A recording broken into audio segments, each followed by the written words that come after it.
Qanaqa qilib Toshkent O'zbekiston poytaxtiga aylanganini bilasizmi? Bu tasodif emas edi. Toshkent qadimdan Buyuk Ipak yo'lida joylashgan eng katta savdo markazlaridan biri bo'lgan. 1865-yilda shahar Rossiya imperiyasi tarkibiga kirgach, tez rivojlanishni boshlaydi. 1889-yilda temir yo'l kelishi bilan u butun Markaziy Osiyoni transport markaziga aylanadi.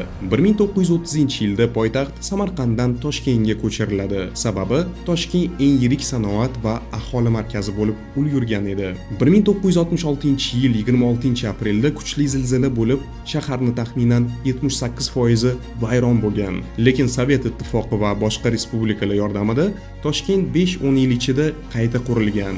Bugun Toshkentda 3 milliondan ortiq aholi yashaydi. U siyosiy, iqtisodiy va transport markazi sifatida O'zbekiston yuragi hisoblanadi. Ya'ni aslida Toshkent poytaxt bo'lgani tarix, geografiya va imkoniyatlar yig'indisi edi. Sizningcha poytaxt bo'lish uchun eng muhim faktor qaysi biri?